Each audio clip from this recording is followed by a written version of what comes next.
Press और सारे लोगों को मैं धन्यवाद देना चाहता हूँ इस फाउंडेशन ग्रुप के लिए, खास करके मरकज़ के लिए और उसके पिताजी के लिए और उन सारे ग्रुप के मेंबर्स हैं, उन सारे लोगों को मैं धन्यवाद करना चाहता हूँ।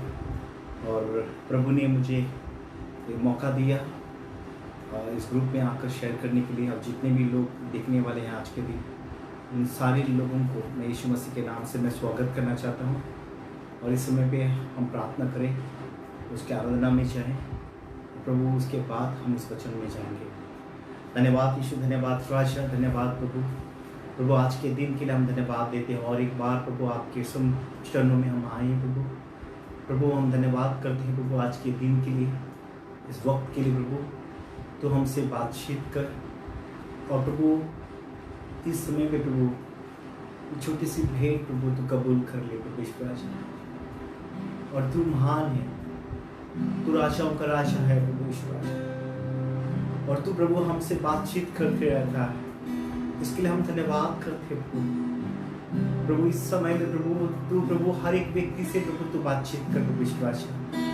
तेरी जय जयकार होने यीशु, तू यहाँ पर है प्रभु ईश्वर राजा, इसके लिए मैं धन्यवाद देता हूँ प्रभु। और प्रभु इस समय में प्रभु तो प्रभु हर एक व्यक्ति जब आज के प्रभु ये वचन को सुनने वाला है प्रभु, उसके जीवन में तू काम कर यीशु नाज़रेत के नाम से, आमीन।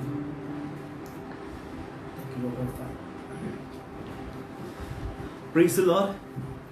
सारे लोगों को मैं और एक बार यीशु मसीह के नाम से मैं स्वागत करना चाहता हूँ। आज बहुत सारे लोगों के अंदर कंफ्यूजन है, बहुत सारे लोगों को समय के बारे में नहीं पता चल रहा है, क्योंकि समय आज के दिन बहुत इम्पोर्टेंट है। क्योंकि अगर हम समय के साथ नहीं चलते हैं तो हम बहुत कुछ चीज़ों को खोएंगे। और बाइबल सुंदरती से हमको ये कहती है कि समय के बारे में, क्योंकि परमेश्वर ने हर एक चीज़ समय में हर एक चीज़ रचा है और उसका समय है।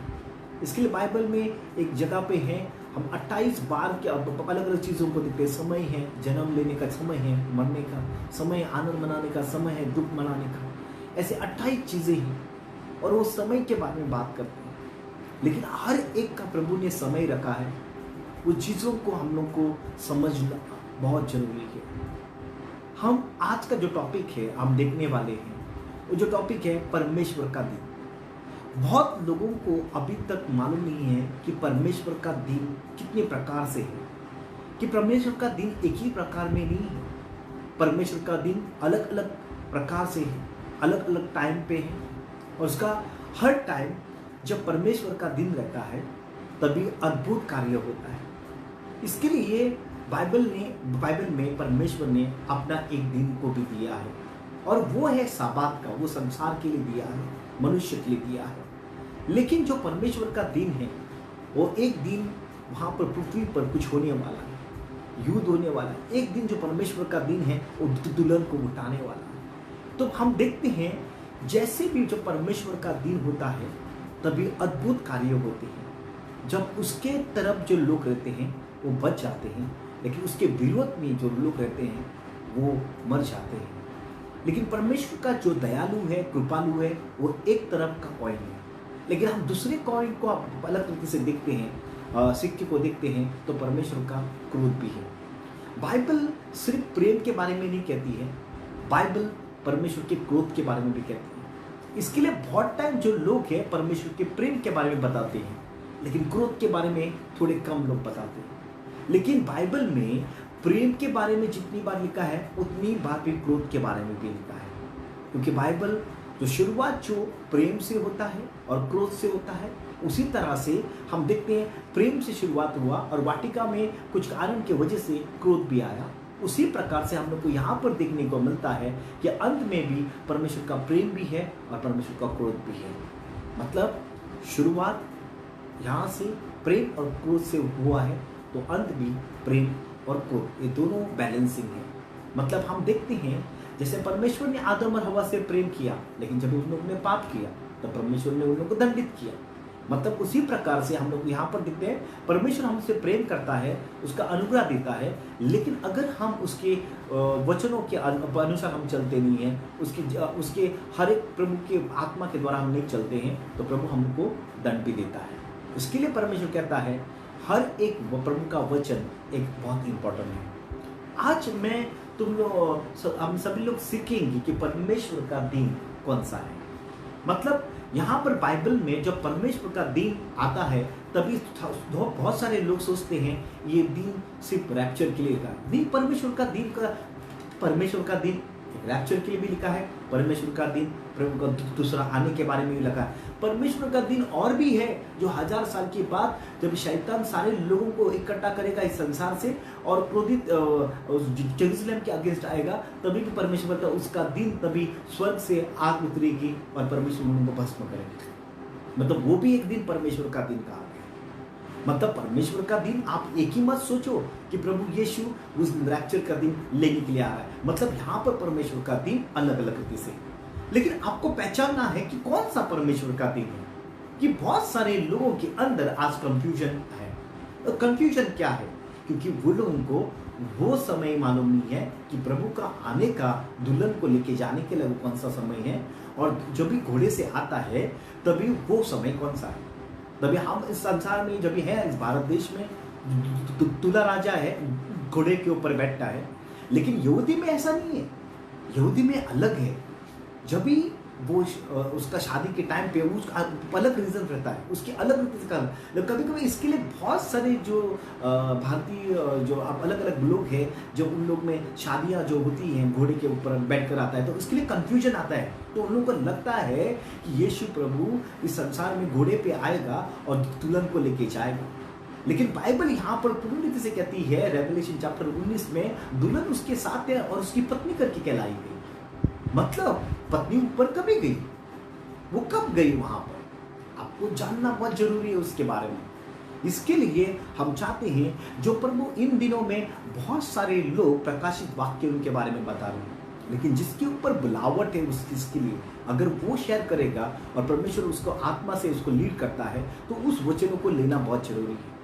अगर इन दिनों में आप बहुत सारे लोग प्रभु के बारे में प्रचार करते हैं, क्या करना चाहिए, लेकिन अगर हम गलत रीति से प्रचार करते हैं, अगर हम गलत रीति से उस बातों को बताते हैं, ना कोई व्यक्ति वो भटक जाएगा उस बातों के ऊपर। इसलिए हमको हर एक चीज़ों को संभाल कर बताना है बहुत से, क्योंकि आपको हर एक चीज़, अगर बुक ऑफ रेवलेशन को जानना है तो आपको उसके त्योहारों को जानना पड़ेगा, उसके जो पूरा जुना करार को जानना पड़ेगा, यीशु मसीह का आने के बारे में उसका हर एक वचनों को जानना पड़ेगा, जो परमेश्वर ने कौन से स्तर पर लिखे गए हैं, कौन से रैप्चर के लिए लिखे गए हैं और कौन से इसके सेकंड कमिंग में लिखे गए हैं।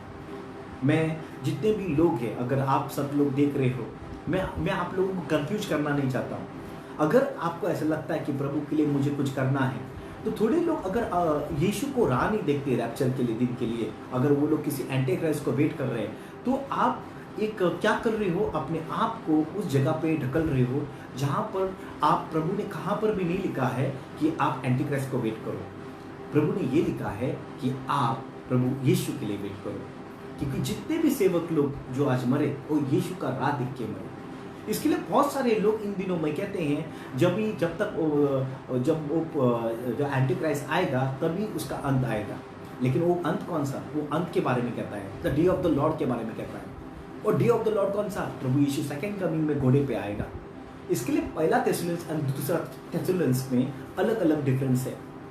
यहाँ पर पौलुस अच्छा रीति से कहता है, उसको उस चीज़ों के बारे में मालूम है कि किस रीति से वो पहला और दूसरा थेसलोनियंस के अंदर क्या प्रभु यहाँ पे पौलुस कहना चाहता है।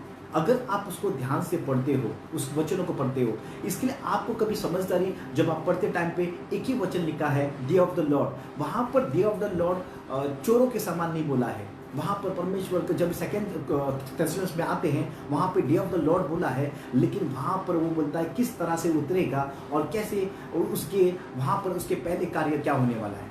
मतलब रैप्चर होने के बाद क्या होने वाला है, एंटी क्राइस्ट का आना बहुत जरूरी है। और जब भी एंटी क्राइस्ट आएगा तभी उसके बाद ही उसका दूसरा आना तय है। मतलब यहाँ पर परमेश्वर पहला बार आएगा, उसकी दुल्हन के लिए आएगा, दोबारा आएगा तो वो इस संसार के लिए आएगा, न्याय के लिए आएगा, पूरी दंडवत करने के लिए आएगा। मतलब वो अपनी दुल्हन को पहला लेके जाना है। Hallelujah, praise the Lord. तो यहाँ पर मैंने एक स्लाइड रखी है, rapture coming on the clouds, और यहाँ पे सेकेंड कमिंग ऑफ जीसस। मतलब यहाँ पर जो रैप्चर मतलब वो बादलों के ऊपर आता है, लेकिन यहाँ पर जब ये आता है तभी सिर्फ उसका आवाज जो मरे हैं मसीह में वो लोग ही आवाज को सुनते हैं, और जो मसीह में हैं उन तुर्री की आवाज के द्वारा वो लोग प्रभु उन लोगों को लेके जाएगा उस बादलों के ऊपर। इसके लिए बाइबल में सुंदर से लिखा है, पलक झपकते ही, वो वचन को हम बाद में देखेंगे। लेकिन जो दूसरा आना धरती के ऊपर, इसके लिए लिखा है दूसरा आना धरती के ऊपर, ये क्या है, परमेश्वर बादलों के ऊपर आता है और दूसरा आना धरती के ऊपर आता है। ये दो फ्रेज है, उस दोनों फ्रेज को आपको जानना बहुत जरूरी है। मतलब यीशु प्रभु बादलों के ऊपर आता है तभी क्या होता है, और प्रभु यीशु जब भी घोड़े पे आता है, घोड़े पे आने से पहले हम आपको बहुत लोगों को मालूम नहीं, वहां पर दो वॉर होते हैं, और वो वॉरों को जो झगड़े को हम लोग को जानना बहुत जरूरी है। बौजरा में एक लड़ाई होगा, और हम देखते हैं जैसे जजरेल में वहां पर लड़ाई होगा। मतलब जो आर्मगेडोन वॉर है उसके जो भाग है वो अलग अलग भाग है, उसको अंडरस्टैंड करना हम लोग को बहुत जरूरी है। यहाँ पर जब यीशु आएगा घोड़े पे तभी क्या होगा, जब यीशु बादलों के ऊपर आएगा तभी क्या होगा। आज हम लोग ये दोनों का फर्क देखना बहुत जरूरी है। जैसे मैं पहला जाता हूँ, पहला वचन में, The sins of the church are far more offense to God than the sins of the nation. मतलब परमेश्वर के यहाँ पर जो कलीसिया आज जितनी गलत चीज़ों में डूबी हुई है, गलत व्यवहारों में डूबी हुई है, आज हमको उसके लिए पश्चाताप करना है। क्योंकि बहुत सारे हम यहाँ के कलीसिया के बारे में हम बहुत अलग अलग जगह पे पूरे संसार के कलीसिया के बारे में बोल रहा हूँ, जो पाप जो है वो बहुत बढ़ चुका है। वैसा कार्य भी हो रहा है लेकिन पाप भी बढ़ चुका है। कहाँ पे? कलीसिया में। वो पवित्रता, वो हर एक चीज, आज हर एक व्यक्ति झुंझ रहा है उसके पाप के कारण। इवन वो विश्वासी होने के बाद भी उसके जीवन में इतने पाप से उसको इतना हर एक व्यक्ति को पकड़ कर जकड़ कर वो कौन सा चीजों में फंसा चुका है। इसके लिए उसको उस पाप से उसको विजेता लेना बहुत जरूरी है, और यीशु के वचनों के द्वारा और यीशु के लहू के द्वारा और वो विश्वास के द्वारा वो विजेता हो सकता है। इसके लिए आज जो कलीसिया का जो हालत है वो बहुत है, और प्रभु कहता है जब मेरा न्याय होगा वो मैं न्याय मेरे कलीसिया के द्वारा शुरुआत करूंगा। मतलब यहाँ पर मैं एक कहानी को आपको बोलना चाहता हूँ। हम इस वचन को पढ़ेंगे, पहला पत्रस अध्याय 4 वचन 17 और 18 पढ़ेंगे, क्योंकि ये वचन बहुत इंपॉर्टेंट है जब आपको रैप्चर के बाद ये प्रभु क्या करना चाहता है।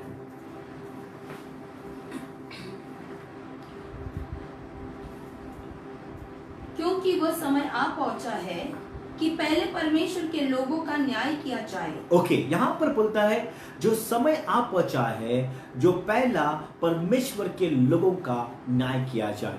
मतलब यहाँ पर परमेश्वर पहला न्याय जो है वो अपने लोगों का करता है। अभी बहुत सारे लोगों को अभी ये लगता है कि जो ये न्याय है, ये न्याय का मतलब जो इजराइल के लिए बोला गया, लेकिन इजराइल के ऊपर नहीं है। बाइबल कहती है पहला जो अभी उसका जो लोग है, जो आत्मिक लोग है, वो उन लोगों को न्याय करना चाहेगा। यहाँ पर जिस तरह से एक कहानी के अंदर जाते हैं, जब पहला शमूएल अध्याय 4 में हम जाते हैं, जब परमेश्वर हम देखते हैं वहां पर एली के बच्चे लोगों ने जब पाप किया, तभी एली और जब भी अंधा हो गया तभी उसको मालूम नहीं गिरा उसके बच्चे लोग क्या कर रहे हैं। जब भी नबी लोगों ने आकर उसको बताया, शमूएल ने बताया, तभी भी उन लोग उसकी आंखें नहीं खुली, क्योंकि उसकी आंखें धीमी हो चुकी थी, उसके आत्मा मर गई थी। इसके लिए उसको समझ गए नहीं आ रहा था कि वो क्या करे। वो अपने बच्चों को सही रीति से मार्ग में नहीं ला सकता था, क्योंकि वहां पर उस तंबू के अंदर परमेश्वर का गलत व्यवहार हो रहा था, लेन देन हो रही थी गलत रीति से। और परमेश्वर की चीजों को चुराया जाता था। और वो कौन चुराते थे? एली के बच्चे लोग ही उस अर्पण को चुराते थे, उस चीजों को चुराते थे और व्यभिचार करते थे उस स्त्रियों के साथ। तो परमेश्वर आज जो उसकी कलीसिया को जिस तरह उसने वहां पर तंबू को देखा, क्या वो आज उस कलीसिया को नहीं देख रहा है उसी तरह से? क्या उसने जिस तरह से एली के टाइम पे उसने वो चीजों को देखा, वो सारी चीजों को देखा, क्या आज वो कलीसिया को उसी तरह से नहीं देख रहा है? क्या मेरी वो उसी तरह से, क्योंकि उसने जो अपना प्राण दिया किसके लिए दिया? उसने उस कलीसिया के लिए दिया। जो भी आज उसके ऊपर विश्वास करते हैं उस कलीसिया में आते हैं। जो लोग उसके लहू के ऊपर विजेता होते हैं और सब कुछ प्रभु कहता है मैं आपके लिए मैं मरूंगा, मैं जीऊंगा, आपके लिए आपकी सेवा में करूंगा करके आपके पीछे मैं हो लूंगा। मतलब आप कहां पर आते हो? इस कलीसिया में आते हो। लेकिन प्रभु कहता है वहां पर जब उन लोगों ने तंबू बांधा एली के टाइम पे, तो प्रभु ने बोला मेरा जो न्याय है मैं पहला मेरे लोगों से शुरुआत करूंगा। और हम देखते हैं जिस तरह के इजराइल के लोग क्या करते हैं, लड़ाई के लिए जाते हैं फिलिस्तीन लोगों के साथ। तभी उन लोगों को मालूम था कि एली के दोनों बच्चे गलत काम कर रहे हैं, तो भी उसको लेके वो लोग चल पड़े। क्योंकि जब भी उन लोगों को ये मालूम था कि ये संदूक उन लोगों को पहले बहुत टाइम विजेता लाएंगे। जोशुआ के टाइम पे, नोआ के टाइम पे, मूसा के टाइम पे उन लोग ने देखा ये संदूक के द्वारा उन लोगों को विजेता मिल रही है। उसी प्रकार से हम लोग को यहाँ पर देखने को मिलता है कि परमेश्वर किस रीति से, कैसे वो हम लोगों को बता रहा है कि मैंने जो न्याय है मेरा पहला उस घराने से शुरुआत किया। और हम देखते हैं जैसे वो लोग लड़ाई में जाते हैं, उसके दोनों बच्चे मरते हैं और उसका संदूक को लेके जाते हैं फिलिस्तीन। और यहाँ पर एली आके वहाँ पे सुनकर वो मर जाता है और जो बहुत सारे इजराइल लोग उस दिन मर जाते हैं। क्यों? क्योंकि पहला परमेश्वर ने अपने घराने से न्याय शुरुआत किया। क्यों? क्योंकि उन लोग उसने उस तंबू के अंदर जो परमेश्वर का तंबू था वहां पर वो लोग गलत चीजें करने लगे। आज भी परमेश्वर अगर हम गलत कर रहे हैं तो हम लोग के लिए वो न्याय करेगा। लेकिन जो लोग गलत नहीं कर रहे हैं, जो लोग अपना जीवन को सही बिता रहे हैं, मतलब यहाँ पर सिर्फ मैं सेवक लोगों के बारे में नहीं बात कर रहा हूँ, यहाँ पर मैं सभी लोगों के बारे में बात कर रहा हूँ। अगर आपका जीवन सही नहीं है, इस प्रभु के घर में हम आते हैं जाते हैं, अपना जीवन को अपना सही तरीके से नहीं करते, तो ये बहुत मुश्किल की बात है। प्रभु आज आपको अच्छे सेवक से आपको आशीष किया, आपको आज अच्छे सराउंडिंग भाई बहनों से आशीष। जो लोग आत्मिक है उन लोगों का सुन लो, क्योंकि जब भी वो आत्मिक लोगों के बारे में आप सुनोगे, आप देखोगे, तो प्रभु यीशु आप लोगों को आशीष करेगा। उसके वचन उसके साथ रहोगे तो आत्मिक रीति से आप बढ़ते जाओगे। आपके जीवन में परमेश्वर अद्भुत रीति से कार्य करेगा। इसलिए जो पहला परमेश्वर देखते जैसे उन लोग ने संदूक को लेकर गया, परमेश्वर ने उन लोगों को छोड़ दिया, लेकिन पहला इजराइल से न्याय शुरुआत किया और बाद में उसने अन्य जातियों के साथ न्याय करने लगा। उसी प्रकार से रैप्चर जो है वो परमेश्वर का एक टाइप का विश्वासी लोगों का एक न्याय है। 10 कुंवारियां थी, हम देखेंगे कि 5 चली गई, 5 रह गई। क्यों? क्योंकि उसका उन लोगों का साथ भी न्याय हो गया। तो सही थी, अपने सही समय पे रही, अच्छा काम किया, इसके लिए अपने एक्स्ट्रा ऑयल लेके आए, एक्स्ट्रा कुपियों में तेल लेके आई, इसके लिए वो अंदर चली गई। ये 5 लोगों ने अच्छा काम नहीं किया, कहां ना कहां कमजोर गिरे थे। राह तो देख रहे थे लेकिन कमजोर थे, लेकिन सही रीति से नहीं चल रहे थे, स्लो रह गए। इसके लिए परमेश्वर हमको बता रहा है, सिखा रहा है, हमको कह रहा है। इसके लिए बाइबल कहती है कि मेरा जो न्याय है प्रभु के घर से होगा। उसके आगे पढ़ेंगे,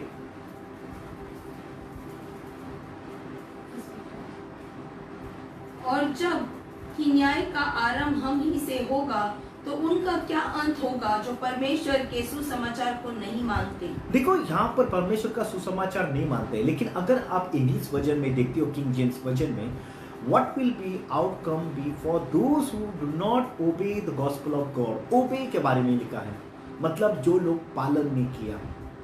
मतलब यहाँ पर ये नहीं कहता रिजेक्ट नहीं किया, पालन नहीं किया।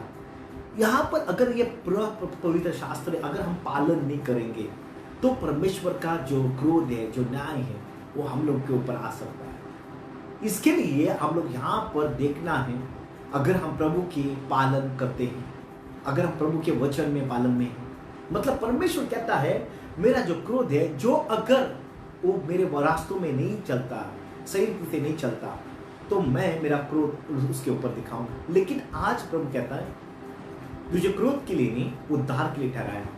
मतलब मेरे जीवन में कुछ होना है, मेरे जीवन में कुछ लागू होना है। इसके लिए परमेश्वर कहता है कि आपको विश्वास करना बहुत जरूरी है, क्योंकि आपको परमेश्वर में बने रहना बहुत जरूरी है। आपको उस परमेश्वर के पवित्र आत्मा में बने रहना बहुत जरूरी है कि तुम अच्छे फल को ला सके और परमेश्वर के वचनों के अंदर आप बढ़ते जाए। चाहे आज कमजोर हो, आप वो चीज़ों में आप तैयार नहीं हो, लेकिन अभी भी वक्त है। आपके कोई वक्त छुड़ाया नहीं गया आपसे, अभी भी वक्त है। आप अभी भी प्रभु को पुकार सकते हो, प्रभु को कह सकते हो नई चीज़ों से मुझे भर देना, नया रोशनी बनाना। बाइबल कहती है अगर आप मन से आप पछताप करते हो और आपने प्रभु को यीशु को आपके जीवन के स्वीकार करते हो नए रीति से, तो आप तुरंत एक नई सृष्टि बन जाते हो। मतलब कितना आप लोग को एक भाग्य दिया है परमेश्वर ने, कितना एक बड़ा आशीष दिया है कि एक ही क्षण के अंदर हम नया व्यक्ति बन सकते हैं यीशु मसीह में। इसके लिए प्रभु को आपको धन्यवाद देना चाहिए। चाहे आप कमजोर थे, इतने सालों से आप पाप में जूझ रहे थे, लेकिन अभी एक समय है उसका जो न्याय का दिन आने से पहले हम अपना जीवन को बदलेंगे, हम लोग अपने जीवन को सजा लेंगे। हालेलुया। अभी ये परमेश्वर का दिन के बारे में मैं बता रहा हूँ। जो मैंने पहले बोला, रैप्चर भी एक परमेश्वर का दिन है और सेकंड कमिंग भी परमेश्वर का दिन है। लेकिन हम लोग इस दोनों के चीज़ों को देखेंगे। हम जाएंगे पहला थिस्सलुनीस अध्याय 4 वचन 16 से लेके 18, बाद में हम 5 में भी जाएंगे, उसके साथ ही वचन है वो 4 16 से 18 और बाद में 5 का 1 का से लेके पढ़ेंगे 16 17 18। क्योंकि प्रभु आप ही स्वर्ग से उतरेगा, उस समय ललकार और प्रधान दूत का शब्द सुनाई देगा और परमेश्वर की तुरही फूंकी जाएगी और जो मसीह में मरे हुए हैं वो पहले जी उठेंगे।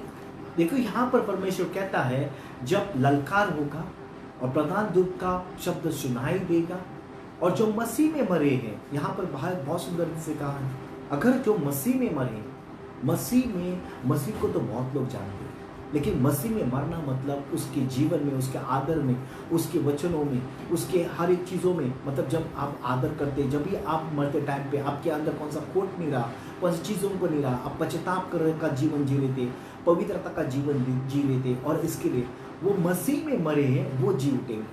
देखो यहाँ पर जब प्रभु यीशु जी उठा तीसरे दिन, वहाँ पर भी बहुत सारे लोग जी उठे, वहाँ पर भी पवित्र जन जी उठे, वहाँ पर कोई और जीव नहीं उठा। वहाँ पर के लिखा है मत्ती अध्याय 27 वचन 51 और 52 में, जो मसीह में जो पवित्र लोग थे वो जी उठे। वहाँ पे पवित्र लोग करके कहा गया। तो आज भी प्रभु हमको चाहता है परमेश्वर पवित्रता का अपने जीवन में, और वो पवित्रता कौन लेके आएगा? पवित्रता परमेश्वर का आत्मा आपके जीवन में, अपने जीवन से आप उस चीज़ों को निकालोगे और परमेश्वर आपको सहायता करेगा, क्योंकि उसकी दुल्हन जो है वो शुद्ध चाहता है, वो तेजस्वी दुल्हन को चाहता है। उसके अंदर कोई ना डार ना कोई जुर्मी, बाइबल कहती है वो कौन सी चीज़ को नहीं। अगर आपकी शादी के लिए, अगर आप जवान हो और आप लड़का हो, आपकी जो दुल्हन है, अगर वो अच्छा कपड़ा आपने दिया उसका सफेद, और उसने शादी के दिन बहुत बड़ा दाग डाल के आती है, आपको पसंद आएगा? नहीं आएगा, क्योंकि आपने उसको मेहनत करके आपने उस कपड़े को उसको दिया है, और आपको कहा है जब आप शादी का समय आएगा तो यही कपड़ा आप पहन कर आना, लेकिन उसके ऊपर कोई दाग नहीं चाहिए, कोई जुर्मी नहीं चाहिए। क्योंकि इसके उसी तरह से परमेश्वर हम लोगों को भी चाहता है, उसकी कलीसिया को चाहता है, वो कोई भी दाग ना कोई जुर्मी। इसके लिए वो अपने कलीसिया के लिए आ रहा है। मैं बार बार लोगों को कह रहा हूँ, आप प्रभु के लिए राह देखो, किसी चीज़ों के लिए राह मत देखो। मैं इतने सालों से मैं कहते आ रहा हूँ, लोग कभी कभी लोग मुझे अलग अलग कहते हैं, लेकिन मैं आपको कहता हूँ एक दिन वो दिन आएगा और हम सब बादलों के ऊपर उठाए जाएंगे। इसके लिए हम लोग को विश्वास में रहना है कि यीशु आने के बारे में। और मैं ये नहीं कहता हूँ कि यीशु आपको देखते रहो, आप सुसमाचार दे दो, उसके पहले आप काम करो, उसके पहले उन चीज़ों को, जो बुलावट आपको दी है उस बुलावट में रहो। प्रभु ने अगर आपको सुसमाचार और अलग अलग चीज़ों के द्वारा आपको इस्तेमाल करना चाहते हो, उस इस्तेमाल करो, लेकिन उस बुलावट को देखो, अगर आपकी बुलावट नहीं आ रहा, हाथ पैर मार रहे हो, आप काम कर रहे हो, लेकिन प्रभु बोलेगा मैं ये पौधा मैंने लगाया ही नहीं, आप ऐसा होगा, प्रभु बोलेगा मैंने आपके नाम से मैंने बहुत सारे भविष्यवाणी किया, आपके नाम से मैंने बहुत सारी चंगाई किया, प्रभु बोलेगा कि मैं तुझे जानता नहीं हूँ। अगर आपकी बुलावट है उस चीज़ के लिए, अगर परमेश्वर ने सब कुछ आपको वो बुलावट दी है, परमेश्वर आपको आशीष करेगा, परमेश्वर उस दिन आपको शाबाशी देगा। नहीं तो परमेश्वर कहेगा उस दिन आप, हाँ उस दिन वो आपको जानता ही नहीं करके, और आप बोलोगे मैंने आपके नाम से ये मिनिस्ट्री खोली, मैंने आपके नाम से ये काम किया, क्वायर में गा रहा था, ये कर रहा था, वो कर रहा था, प्रभु बोलता है मैं जानता नहीं हूँ। इसके लिए उस दिन बाइबल कहती है विश्वासी लोगों के बारे में कहा है, वहाँ पर कोई अविश्वासी लोगों के बारे में नहीं कहा। वहाँ पे बहुत सारे लोग कहेंगे उस दिन कि मैंने आपके नाम से बहुत सारी चीज चमत्कार किए, और प्रभु कहेगा सीधा साफ शब्दों में मैं तुझे जानता नहीं, क्योंकि तूने मेरी पिता की इच्छा को पूरी नहीं की, और पिता की इच्छा उसकी पवित्रता है, पिता की इच्छा प्रिय है। हालेलुया। सुसमाचार उस बेटे का उस सब जगत को सुनाने का। हालेलुया। और एक वचन है थेस्सलुनीस का जो हम 5वां पढ़ेंगे, 5वें चैप्टर 5, आगे आगे पढ़ते। तब हम जो जीवित और बचे रहेंगे उनके साथ बादलों पर उठा लिए जाएंगे, हाँ। कि हवा में प्रभु से मिलने, हाँ। और इस रीति से हम सदा प्रभु के साथ रहेंगे। यहाँ पर बाइबल कहती है जो मरे हुए लोग वो जी उठ रहे हैं, और जो जीवित हैं वो भी उठाए जाएंगे और सदा काल के लिए प्रभु के साथ रहेंगे। मतलब यहाँ कहता है कि उसके बाद आप कभी बिछड़ नहीं जाने वाले हो, मतलब उसके बाद 1000 साल है लेकिन आप बिछड़ नहीं जाने वाले हो, आप प्रभु के साथ ही रहने वाले हो हमेशा। मतलब यहाँ पर कितना सौभाग्य है, परमेश्वर के साथ सदा काल के लिए रहने वाले हैं। उसके बाद हम लोग का बिछड़ना नहीं है, चाहे 1000 साल में, 1000 साल के बाद हम सदा काल के लिए रहने वाले हैं। इसके लिए जो वादा है वो सदा काल के लिए है, परमेश्वर के साथ रहने का। और आखिरी में 18 में पढ़ेंगे, सो इन बातों से एक दूसरे को शांति दिया करो। और इन बातों से एक दूसरे को शांति दिया करो। अब कितने लोग एक दूसरे को शांति देते हैं कि प्रभु यीशु आने वाला है? कितने लोग आज एक दूसरे को कहते हैं कि आज घर में क्या प्रभु यीशु आने वाला है? कभी भी हम कहते नहीं, हम बाकी का हम सब कुछ कहते हैं। बाइबल कहती है एक दूसरे को शांति दे दो इस बोलने से। कितनी बार आप बोलते हैं अपने घर में, अपने पिताजी को, अपने माताजी को, अपने भाई को, अपने बहन को, अपने चर्च के मेंबर्स को, अपने हर एक व्यक्ति को। सिर्फ पास्टर कहता है, लीडर कहता है, ये नहीं चलेगा। हम लोग को हर एक को कहना पड़ेगा एक दूसरे से कि यीशु जल्दी आने वाला है हमको लेके जाने के लिए। हमको बोलते रहना। बाइबल कहती है एक दूसरे को शांति दिया करो। और उसके बाद हम 5वें चैप्टर में, 4था चैप्टर था पहला थेस्सलुनीस का, 5वां अध्याय में जाएंगे। 5th चैप्टर, फर्स्ट स्टार्टिंग में। हाँ। पर हे भाइयों, इसका प्रयोजन नहीं, हाँ। कि समय और कालों के विषय में तुम्हारे पास कुछ लिखा जाए, हाँ। क्योंकि तुम आप ठीक जानते हो कि जैसा रात को चोर आता है, हाँ। वैसा ही प्रभु का दिन आने वाला है। हालेलुया। मतलब यहाँ पर वो रैप्चर के बारे में कह रहा है।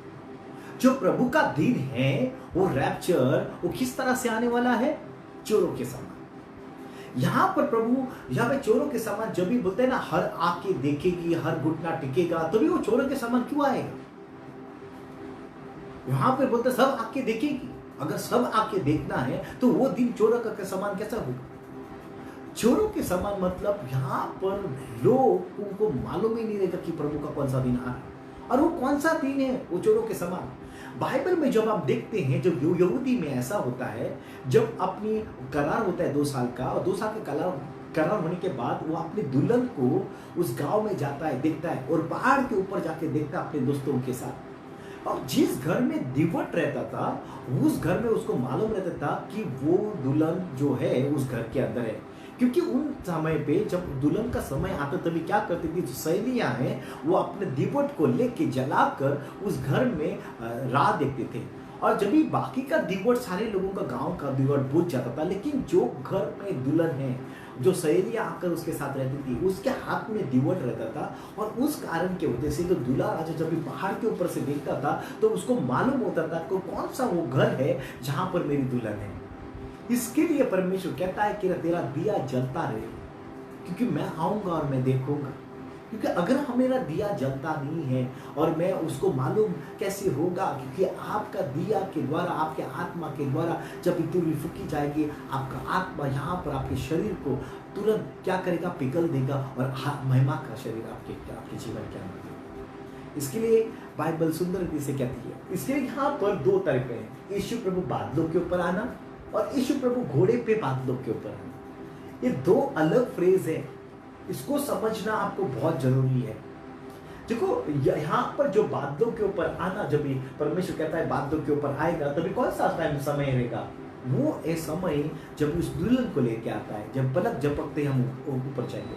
लेकिन जब भी वो घोड़े पे आता है तभी सब आके उसको देखेगी, सब व्यक्ति उसको मालूम मत होगा कि वो किस तरह से आ रहा है। यहाँ पर जो बादलों के ऊपर आता है, जब पहली समय रैप्चर में आता है, वो किसी को नहीं मालूम रहता है, क्योंकि बाइबल कहती है उसको तुरही का सुनाई देगा और जो मरे हुए, मसीह में मरे हुए, उन लोगों को ये आवाज सुनने को आ रहा है, और जो जीवित है वो रूपांतर होकर तुरंत ऊपर जा रहे हैं।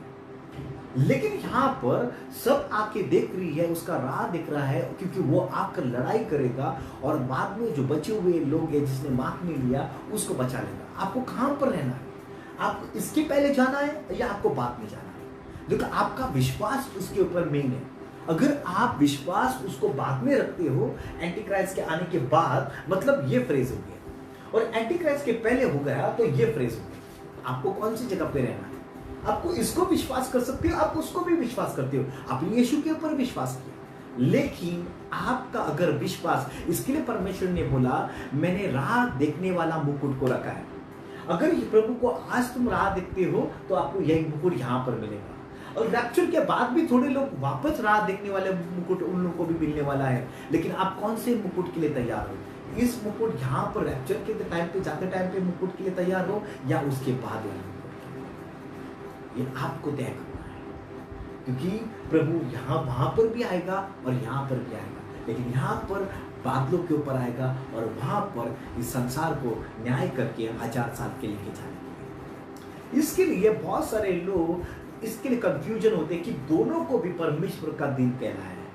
मैं वही बोलता हूँ, जो बातें आपको अंडरस्टैंड होना है, ये दोनों को परमेश्वर का दिन कहया, 1000 साल के बाद भी परमेश्वर का दिन कहलाया है। इसके अलग अलग जगह पे परमेश्वर का दिन अलग अलग टाइम और अलग अलग सब समय के लिए क्या है। जब परमेश्वर का दिन, ये बहुत इंपॉर्टेंट है, परमेश्वर का दिन कौन सा है, आप कौन से परमेश्वर का दिन यूज करते हो? जब दूसरा आना होता है तभी संसार के इस धरती के ऊपर आग गोले और सब कुछ निकलती जाएंगे, तभी परमेश्वर आएगा। मतलब ये सब कुछ पार होकर वो आएगा। आपको कभी कौन से वक्त में, देखो मैं और एक चीज बताना चाहता हूँ, क्यों संसार के लोग 7 साल लेते हैं? एक डैनियल की किताब में लिखा है समय के बारे में, 1260 साल, 60 दिन, वैसे उसी तरह 3.5 साल, 3.5 साल। लेकिन बाइबल के हिसाब से हम लोग क्यों, क्योंकि आपको यहूदियों के उन लोग के रीति रिवाज को जानना पड़ेगा। जो शादी है यहूदियों में, वो 7 दिन की शादी रहती है, और उसको, वो स्त्री को 7 दिन तक दुल्हन है उसको टेस्ट किया जाता है, और वो 7 दिन में अपने पति के साथ गुफा में रहती है, अपने घर के अंदर रहती है, और वो लोग एक समय में बाहर आते हैं और वापस अपनी जगह पे जाते हैं, लेकिन बाहर रहने वाले लोग आनंद मनाते रहते हैं। यहाँ पर हम लोग को देखने को मिलता है वो 7 दिन तक प्रभु ने जो भी पैटर्न कर रहा है वो ओल्ड टेस्टामेंट और उसके यहूदी लोगों का हर एक पैटर्न के द्वारा कर रहा है। और उसी प्रकार से हम देखने को मिलता है अय्यूब या याकूब था, और याकूब ने रेचल से प्यार किया, और रेचल को प्यार करने के बाद उसको जब भी शादी के दिन मालूम होता है कि वो रेचल नहीं है, वो लिया है, और शादी करने के बाद उस रात को उसको ऐसा लगता है, तो लाबान कहता है, जब वो लाबान के पास जाता है, तुमको और 7 दिन रुकना पड़ेगा, आपका ये शादी का जो 7 दिन है इसका लिया का, वो पूरा करके आपको मेरे लिए 7 साल काम करने का लगे। रेचल आपको 7 दिन के बाद मिली, मतलब काम 7 दिन के बाद रेचल मिली, लेकिन काम कितना दिन करना पड़ा? 7 साल। इसके लिए मैं बाइबल कहता हूँ, यहाँ पर बहुत सुंदर से लिखा है, जब मिस्र से वो लोग बाहर आए इजराइल लोग, और 40 दिन का उन लोग को रास्ता तय करने का था, लेकिन अविश्वास के कारण से उन लोग को 40 साल लगे। परमेश्वर ने 40 दिन का उन लोग को 40 साल लगाए। अगर ये 7 दिन की शादी को आप बिलीव नहीं करते हो, ये 7 दिन की शादी को आप बिलीव नहीं करते हो, तो आपको 7 साल क्लेश से जाकर प्रभु को मिलना पड़ेगा। आप कैसे जाना चाहते हो, आपके ऊपर। आप ऊपर से जाओ या आप नीचे से जाओ, परमेश्वर आपको मिलेगा। लेकिन इसके लिए कहता हूँ, जोना उसको नाव से जाने के लिए बोला था, लेकिन जोना ने क्या किया, इनकार किया और उसने मछली के पेट से गया। आपको जाना है निनवे, लेकिन आपको तय करना है कि आप ऊपर से जाना चाहते हो नाव से, या परमेश्वर की अनुग्रह से, या आप क्रोध से जाना चाहते हो, तकलीफ से। वो आपका चॉइस है। अगर आप सोच रहे हो कि कलीसिया को तकलीफ से ही जाना है, तो आपको वो स्मैरना कलीसिया का ये है, वो लोग प्रभु के लिए तकलीफ से जाना चाहते हैं हम लोग, तो आपका चॉइस आप कर रहे हो। लेकिन प्रभु का चॉइस, अब हम लोग का ये नहीं है। यहाँ पर प्रभु कहता है मेरे ऊपर निर्भर रहो, मैं तुझे बचाऊंगा उससे। अगर आप उस संसार की चीजों को छोड़कर आप इन चीजों को देखो कि प्रभु का राह देखते रहोगे, और आपने अगर मैं भी बोल रहा हूँ प्रभु का राह देख रहे, अगर कल उठ के कुछ भी प्रॉब्लम्स आते हैं, संकट आते हैं, तो मुझे भी तैयार रहना है मरने के लिए। मैं सिर्फ रैप्चर के मतलब अगर मैं प्रभु के लिए भी मरूंगा तो भी रैप्चर के दिन के लिए उठूंगा, क्योंकि मैं मसीह में मर रहा हूँ इन चीजों में। तो मसीह में मरना मतलब गलत बात नहीं है। मसीह में मरना मतलब हम रैप्चर के लिए एलिजिबल हैं, उस हम हो चुके। इसके लिए बहुत सारे लोग कंफ्यूजन में होते हैं जब भी रैप्चर अगर तो अभी मरेगा तो क्या होगा, तो कैसे बोलते हैं। अगर मैं अभी मरेगा तो मेरा जीवन पवित्रता में रहना चाहिए, प्रभु का राह देखते मरना चाहिए। अगर मैं राह देखते मरूंगा तो ही मैं मसीह में जी उठूंगा ना। अगर मेरा जीवन कैसे भी जिएगा और मैं आज मरूंगा, तो मैं उस दिन मसीह का जो तुर्री का आवाज मेरे कान में सुनने को नहीं आएगा। इसके लिए हम लोग को सोच समझ कर उस वचनों को ध्यान देकर हम लोग को देखना है। Hallelujah, praise the Lord. मैं चाहता हूँ कि आप लोग, मैं समझ रहा हूँ, मैं स्लोली जा रहा हूँ, थोड़ा मैं कोशिश कर रहा हूँ आप लोगों को बताने के लिए। शायद मैं आप लोगों को, मेरा हिंदी अच्छा नहीं है, लेकिन मैं चाहता हूँ कि ये वचन आपके कान तक पहुँचे। आज के दिन इस समय को व्यर्थ नहीं जाएगा। मुझे विश्वास है आज के दिन कोई ना कोई प्रभु किसी न किसी के हृदय से बात कर रहा है। हालेलुया। अभी जब मत्ती चैप्टर 24 में आते तो भी वहां पर बहुत लोग कंफ्यूज हो जाते। अगर मत्ती चैप्टर 24 जो है ये क्लेश के बारे में, और ये साधारण चैप्टर नहीं है। कभी कभी बहुत सारे जो लोग हैं वो मत्ती 24 वचन 30 और 31 को कोट करते हैं यीशु मसीह का रैप्चर के लिए, लेकिन ये जो वचन है ये रैप्चर के लिए नहीं है। ये प्रभु का दूसरा आना, घोड़े पे आना, दूसरा आना धरती के ऊपर है। मैं क्यों कहना चाहता हूँ, हम उस वचन को पढ़ेंगे मत्ती अध्याय 24 वचन 30 और 31, क्योंकि उस वचनों में जो लिखा गया है वो सुंदर से लिखा गया है। उसको वचन को पढ़ेंगे।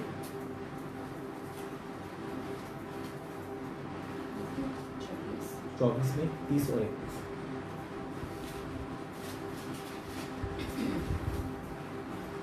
तब मनुष्य के पुत्र का चिन्ह आकाश में दिखाई देगा, और तब पृथ्वी के सब कुलों के लोग छाती पीटेंगे, और मनुष्य के पुत्र को बड़ी सामर्थ और ऐश्वर्य के साथ आकाश के बादलों पर आते देखेंगे। सारे लोग देख रहे हैं। यहाँ पर कोई भी ऐसा व्यक्ति नहीं है कि वो बिना देख रहा है। यहाँ पर बाइबल कहती है सारे संसार के जितने भी लोग हैं वो लोग छाती पीट रहे हैं और वो देख रहे हैं।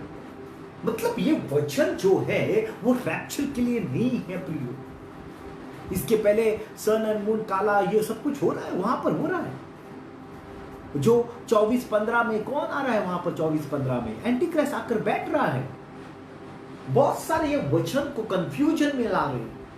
यहां पर they will see the son of man coming on the clouds of the sky, क्योंकि ये जो स्काई है जब ये हमेशा प्रभु आता है तभी वो बादलों के ऊपर आता है और उसके हर चीज। यहाँ पर बोलता है he will coming with the power and great glory. यहाँ पर प्रभु वो अपना सामर्थ्य से आ रहा है, उसका पावर से आ रहा है, मतलब वो कुछ करने वाला है। और जो लोग छाती पीट रहे हैं वो डर रहे हैं, उन लोगों को मालूम है क्या होने वाला है। इसके लिए हम लोगों को ये वचन को ध्यान देखते टाइम पे अंतिम दिन बोलते हैं, अंतिम दिन मैं प्रियो कहना चाहता हूँ, अंतिम दिन ये भी आज का दिन भी है, अंतिम दिन वो भी रहेंगे जब रैप्चर होने के बाद, वो भी अंतिम दिन है। अंतिम दिन बहुत शुरुआत हो चुके हैं। इनॉक था तभी भी अंतिम दिन था, नोआ भी था तभी भी अंतिम दिन था उन लोगों के लिए। इसके लिए दोनों के लिए अंतिम दिन था। लेकिन आज मैं क्या कर रहा हूं? आज मैं कौन सी तैयारी कर रहा हूं? आज मेरे जीवन के लिए मैं कौन सा चीजों को लागू कर रहा हूं। अगर मैं यहाँ पर अगर मैंने कौन से वचन को लेकर अगर ये विश्वास किया, तो मेरा जो विश्वास है वही चीजों से मेरे को लेके जाएगा। अगर आपका विश्वास है कि वो चीजों से मेरे को क्लेश से जाना है, तो आपका विश्वास ही आपको लेके जाएगा क्लेश में। अगर आपका विश्वास है आपको बादलों के ऊपर आपको दुल्हन के रूप में यीशु लेके जाएगा, तो आपका विश्वास ही आपको वो लेके जाएगा, क्योंकि आपके ऊपर जो विश्वास है वो बहुत इंपॉर्टेंट है। आप कौन सी बुनियाद को बांध रहे हो। जितने भी जो यौवन्ना होने दो, या पौलुस होने, या तीमुथियुस होने दो, या पतरस होने दो, इस सारे लोगों ने, जितने भी लोगों ने बात किया प्रभु परमेश्वर का दिन के आने के बारे में। लेकिन जब ये सारे लोगों ने बात किया, थोड़े लोगों ने उसका दूसरा आने के बारे में बात किया, थोड़े लोगों ने उसके पहला आने के बारे में। ज्यादा करके जो पहला आने के बात किया वो सिर्फ पौलुस ने किया, क्योंकि पौलुस को ये भेद दिया गया। मालूम है इतना परमेश्वर, ये पौलुस सचमुच एक बहुत बड़ा एक आशीषित प्रेरित, और हम लोग को उसका धन्यवाद देना चाहिए कि परमेश्वर ने हम लोग को सही रीति से वचनों को इसके डाला गया। मैं सचमुच कहता हूँ जिस तरह से पौलुस ने वो जो लेटर्स लिखी, जो अच्छी चीज़ है, बहुत मैं आशीषित होता हूँ वचनों की तरफ। आज प्रभु आपसे क्या कहना, आज प्रभु आपके हृदय से क्या बात कर रहे हैं। मुझे मालूम है मैं यहाँ पर परमेश्वर हमसे बातें कर रहे हैं। मतलब मैं 10 कुंवारियों के बारे में मैंने बहुत टाइम पढ़ाया, ये 10 कुंवारियों का, जितनी मैं पढ़ाता हूँ उतनी टाइम में आनंदित होता हूँ, क्योंकि जब भी मेरा एनकाउंटर हुआ प्रभु के साथ, तभी यही पैराबल्स के साथ एनकाउंटर हुआ। जब प्रभु ने मुझे 2007 पे जब प्रभु ने मुझसे बातचीत करने लगी, तभी ये दुष्टांत के द्वारा, और मैंने किसी को नहीं बताया उन दिनों में, क्योंकि उन दिनों में परमेश्वर ने मुझे मेरे हर एक चीज़ों को बता रहा था, सिखा रहा था उसके आत्मा को। जो मैं अंतिम दिन के बारे में प्रचार कर रहा हूँ, मैं 7 साल चुप रहा। क्यों 7 साल चुप रहा? क्योंकि परमेश्वर ने मुझे कहा था कि 2014 की बात ही अपना मुंह को खोलना। इसके लिए मैंने 2000 जो भी प्रचार कर रहा था उन टाइम पे, मैंने अंतिम दिन के बारे में नहीं कर रहा था। मैं हर एक मैं सुसमाचार जो दे रहा था, मैसेज तो प्रचार कर रहा था, लेकिन अंतिम दिन के बारे में नहीं। लेकिन 2014 के बाद मैंने पूरी रीति से, जब परमेश्वर ने मुझे हर एक चीज़ों को खुलासा किया और मैंने 7 साल वेट किया, उसी प्रकार से मैं देख रहा हूँ कि परमेश्वर आज भी मुझे चला रहा है। चाहे छोटे मोटे कॉन्फ्रेंसेस होने दो या बड़े होने दो, हर एक कॉन्फ्रेंस में प्रभु ने मुझे आत्मिक रीति से चलाया। मैं इसके लिए धन्यवाद देना चाहता हूँ। अगर परमेश्वर ने कौन सा चीज़ वादा किया आपसे, मैं आपको कहना चाहता हूँ परमेश्वर जरूर पूरा करेगा। और जितने भी जवान लोग हैं, आप अपने आदर करो अपने पास्टर्स को, अपने लीडर्स लोगों को, अपने सेवक लोगों को, क्योंकि वो आदर का टाइम पे, जब सिखाते टाइम पे, अलग टाइम पे, हर एक टाइम पे आप हर एक व्यक्ति से लेने के लिए कोशिश करो। और जो आत्मिक है, जो वचन आपके जीवन में जो सही होते हैं, वो वचन लोगे तो आपके जीवन में कार्य होगा। परमेश्वर ने आपको अगुवाई दी है, क्योंकि उसके सीखने के लिए परमेश्वर वो आपको डिसाइपलशिप में लेके जाना चाहते हैं। अगर आप अपना मन को तैयार करोगे, अपने जीवन को तैयार करोगे, तो परमेश्वर आपके जीवन में अद्भुत कार्य करेगा। इसके लिए जब आप अपने माँ बाप को आदर करते हो अपने घर में, तो अपने पास्टर लीडर का आदर करोगे। अगर घर में ही अपना माँ बाप को आदर नहीं करते, तो पास्टर लीडर का आदर कहाँ से करोगे? यहाँ पर जो आदर है आपके घर से शुरुआत होता है। अगर आप सही व्यक्ति हो, सही चीजें हो, तो आपके जीवन के अंदर कार्य होगा। ये 10 कुंवारियों के बारे में परमेश्वर ने अद्भुत रीति से डाला गया। अगर आपको दुष्टांत को पहचानना है, जानना है, ये 10 कुंवारियां कौन है? ये 10 कुंवारियां जो है, जो इसको एक दूल्हे राजा की राह दिख रही है। पूरे कहानी में एक ही प्रभु ने ऐसे कहानी को कहा कि शादी के बारे में, जो शादी के बारे में और भी कहा है, लेकिन खाने के बारे में अलग चीज़ के बारे में, लेकिन यहाँ पर जो राह देखने के बारे में कह रहा है, ये कहानी के अंदर दूल्हे राजा की राह है। और दूल्हा राजा आए, और शायद वो अपना समय अपने घर से निकलते हैं और वहाँ पर देखते हैं, राह देखते हैं। 10 ही लोगों के पास दीवट था, 10 ही लोगों को मालूम था कि वो दूल्हा राजा आने वाला है। आज कितने लोगों को, विश्वासी लोगों को मालूम है कि दूल्हा राजा आने वाला है? इसके लिए बाइबल कहती है बहुत लोग उस दरवाजे के अंदर जाने के लिए कोशिश कर रहे हैं, लेकिन थोड़े ही लोग ही जाएंगे। क्यों? आज बहुत लोग रैप्चर के लिए वेट कर रहे हैं, लेकिन थोड़े लोग जाएंगे। लेकिन आपका विश्वास और आपका जो जीवन का हर एक वचन, क्योंकि प्रभु एक ही दरवाजा, प्रभु बाइबल कहती है मेरे पास कुंजियां, मतलब कुंजियां का मतलब एक दरवाजे की कुंजियां नहीं, उसके अनेक दरवाजे, अलग लोगों के दरवाजे। मैंने कल के दिन में एक जगह पे मैं बात कर रहा था और मैं कह रहा था कि प्रभु का, आपका चर्च का भी एक दरवाजा है, आपका उद्धार का भी एक दरवाजा है। शादी का दरवाजा है, स्वर्ग का दरवाजा है, 1000 साल का दरवाजा है, अनल काल का जीवन का दरवाजा है, उसका ब्लेसिंग का दरवाजा है, अलग अलग टाइप के दरवाजे हैं। लेकिन वो कौन है? अलग दरवाजे, वो एक ही यीशु ही है। वो सारे दरवाजे कौन है? यीशु है। लेकिन अगर आप प्रभु के साथ जाने के लिए कोशिश करोगे 1000 साल में, तो भी वो एक दरवाजा है।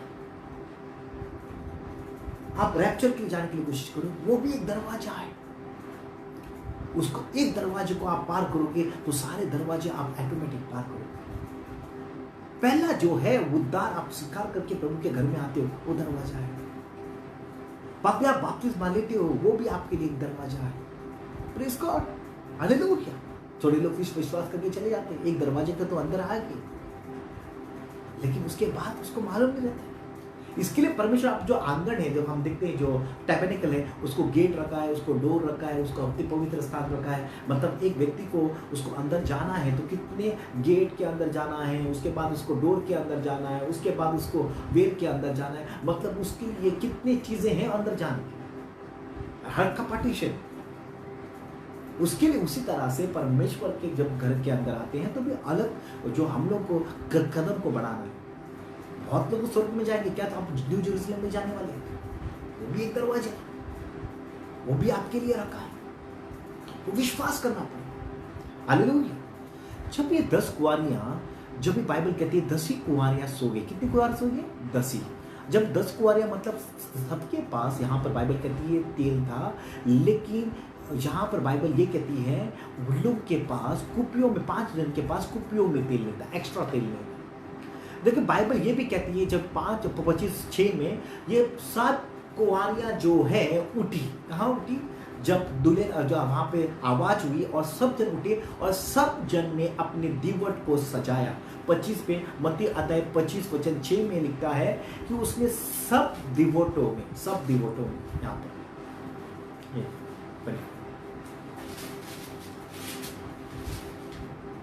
आधी रात को धूम मची कि देखो दूल्हा आ रहा है, उससे भेंट करने के लिए चलो। तब वे सब कुंवारियां उठकर अपनी मशालें ठीक करने लगी। हाँ। और मूर्खों ने समझदारों से कहा, अपने तेल में से कुछ हमें भी दो। अरे यहाँ पर बाइबल कहती है हम जो तेल में से हमें भी दो। मूर्खों ने कहा हमारे दिए बुझे जा रहे। अगर उन लोग के पास तेल नहीं था तो दिए क्यों चले? मतलब वहां पर कुछ हुआ, उसके बाद तेल था। मतलब ऐसे नहीं गए थे, वो तेल के लिए गए थे। वो कहने लग गया हमारे दिए बुझे जा रहे। मतलब यहाँ पे 10 ही लोगों का दिया जला और 5 जन का दिया बुझने लगा। मतलब यहाँ पर बहुत इंपॉर्टेंट ये चीजें हैं। बुझने लगा मतलब वो बुझा नहीं, बुझने लगा तो वो कहने लगे, 5 जन से पुकारने लगे, यार हम लोग को भी तेल दे दो। यहाँ पे मांग रहे, लेकिन वो बोलते हैं हम लोग के पास नहीं है, तुम लोग जाओ और दुकानदार से तेल लेके आओ। मतलब ये लोग वहां पर तेल नहीं थे। और तेल कहाँ पे मिलता है? परमपिता के पास, पिता देता है। क्योंकि यीशु आने वाला है। अगर हम पिता से पश्चाताप करेंगे, कुछ तो कमियां थी तो पश्चाताप करके वो तेल ढाना चाहते हैं, वो लोग जाते हैं, उस जगह से जाते हैं। तभी क्या होता है? दूल्हा आता है और 5 जन तो तैयार थी, उन लोग को लेके जाता है और दरवाजा बंद। वो ये नहीं देख रहा ये स्त्री जो 5 जो गई है वो उसके लिए मैं राह देखूं। वो आ जाता है और दरवाजा बंद करता है 5 जन को लेके। और बाइबल सुंदर से कहते हैं ये कौन सा दरवाजा बंद हो गया? शादी का दरवाजा बंद हो गया। 10 में देखेंगे वचन में, जब वे मोल लेने को जा रही थी तो दूल्हा आ पहुंचा। हाँ। और जो तैयार थी वे उसके साथ ब्याह के घर में चली गई और द्वार बंद किया गया। बाइबल कहती है ब्याह का घर में चली गई और द्वार बंद हो गया। यहाँ पे ब्याह का द्वार बंद हो गया। अगर आप देखोगे यहाँ पर क्लियर कट से लिखा है शादी का दरवाजा बंद हुआ। अगर स्वर्ग का दरवाजा बंद होता है, आप ऐसा बोलते हो स्वर्ग का दरवाजा बंद हो गया, तो जो क्लेश में जो मर रहे हैं लोग, वो लोग बाइबल कहती है प्रकाशित वाक्य 6 में, वहाँ पर जो आत्मा है वो लोग प्रभु के वेदी के नीचे जाकर रहता है। तो उसको कैसे एंट्री मिली? लेकिन यहाँ पर बाइबल कहती है कि स्वर्ग का दरवाजा बंद नहीं हुआ है। यहाँ पर जो दरवाजा बंद हुआ है वो ब्याह का, यहाँ पे शादी का दरवाजा बंद हो चुका है। मतलब शादी जब शुरुआत होती है तो यहूदी के हिसाब से वो 7 दिन होनी चाहिए। मतलब मैं ये कहना चाहता हूँ कि अविश्वास करने के लिए वो स्वर्ग के लिए जो, जैसे हम देखते हैं 7 साल तो नीचे, लेकिन वो 1 साल के 1 दिन के हम यहाँ पर देखते हैं कि 7 दिन का 7 साल लगा, 40 दिन का 40 साल लगा, तो 7 दिन का 7 साल लगेगा। तो हम यहाँ पर देखते हैं वो 7 दिन की शादी में हम लोग रहने वाले हैं, लेकिन ये 7 साल तकलीफ में जा रहे हैं। वो 1 दिन 1 साल के समान हो गया हम लोग। और यहाँ पर शादी का दरवाजा, लेकिन जब कुंवारियाँ वापस आती हैं, यहाँ पर बाइबल सुंदर रीति से कहता है तो कुंवारियाँ आई, अपने डिवोटों को लेके आई और वो दरवाजे को खटखटाने लगी, वो कहने लगी दरवाजा खोल दो। और प्रभु कहता है मैं तुझे जानता नहीं हूँ। मतलब वो तेल लेके आई, मतलब वो तेल उन लोगों का जल रहा था, दिवट था। मतलब जब भी वो आई, देरी से आई, लेकिन तेल था, दिवट था, लेकिन वो दरवाजा को खटखटा रही थी। लेकिन परमेश्वर यहाँ पर कहता है मैं तुझे जानता नहीं हूँ, कि उस समय और उस घड़ी जब आएगा आप तैयार होकर के कहता है। आपको मालूम नहीं कौन से वक्त उस घड़ी और उस समय आएगा, इसके लिए वो कलीसिया को कहता है आपको मालूम नहीं आप कौन से घड़ी और कौन से इसमें, क्योंकि जो मैं आऊँगा मैं चोरों के समान आऊँगा। मैं दूल्हा राजा जब ये आ रहा है, हम उसकी यहूदी की कहानी के अंदर देखते हैं कि दूल्हा जब ये आता है वो चोरों के माफिक ही आता है, और लड़की जो दुल्हन रहते हैं उसके सहेलियाँ रहती हैं, उन लोगों को चुरा कर लेके जाता है। और तभी वो जाने के बाद जब भी उसने घर बांधा रहता है, वहां पर जाके उसकी शादी होगी। इसके लिए मैं आपको कहना चाहता हूं, परमेश्वर का वचन यहाँ पर लिखा है कि 5 जन के साथ क्या हुआ। मतलब वो कहाँ गई, नरक में गई या कहाँ गई? जो 5 जन दरवाजे के बाहर खड़ी रही, मतलब उन लोग के पास भी मौका है कि उन लोग ने तेल लाया, मुश्किल से तेल लाया है, तकलीफ से तेल लाया है, जल रहा है उन लोगों का दिया, भटका। परमेश्वर कहता है मैं जानता नहीं। हाँ, स्वामी स्वामी करने लगे वो लोग, लेकिन प्रभु बोलता है आज अभी नहीं। मतलब शादी का जो समय था वो निकल गया है। अभी यीशु के लिए वो लोग सेकंड का ट्रिब्यूलेशन में जाकर वो लोग राह देख रहे हैं। इसके लिए आपको दुष्टांत के अंदर दुष्टांत को देखना बहुत जरूरी है कि प्रभु ने दुष्टांत ऐसे नहीं लिखा है। अगर ये में परमेश्वर ने लिख रहा है तो दूसरे दुष्टांत में उसका आंसर है। हम जाएंगे लुका अध्याय 12 वचन 35 वचन 36 में किस तरह से परमेश्वर ने लिखा है। 12:35-36